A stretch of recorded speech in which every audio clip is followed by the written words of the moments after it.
दाऊद की घटना को एक बार अगर हम नज़र दें तो वहाँ पर बाइबल कहती है कि सिकलग में हाँ बहुत सारी चीज़ें हैं जो उसकी चली जाती हैं। उसके बच्चे, उसके पत्नियाँ, उसके संपत्ति को कोई उठा के लेके चला जाता है।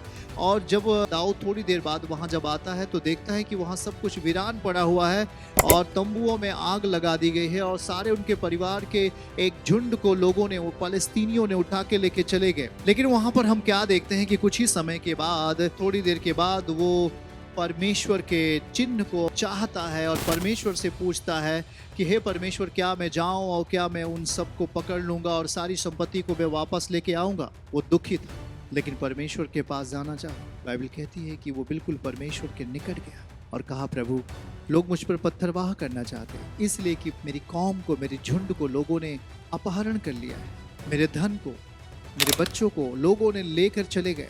क्या मैं उन्हें फिर से प्राप्त कर सकता हूँ? परमेश्वर कहता है, जा, तू उन्हें फिर से लेके आ जाएगा, तू उन्हें पकड़ लेगा और उनसे सारी चीजें तू वापस कर लेगा। प्रिय भाई बहनों, हम देखते हैं कि दाऊद जाता है और उसके लिए सारे नियम, सारे रास्ते क्लियर हो जाते हैं और वहां पहुंचता है, वो सारी चीजों को वापस लेके आता है, अपनी पत्नी, बच्चे को और लोगों के झुंड को। आज अब जब आप परमेश्वर के सामने बैठे हुए होते हैं, हम उसे कितना महत्व देते हैं और इसी से जुड़ा है कि वो हमारे विषय में कितना न्याय करता है। हम कहते हैं कि हे प्रभु, मैं तेरे लिए कलीसिया नहीं छोड़ता।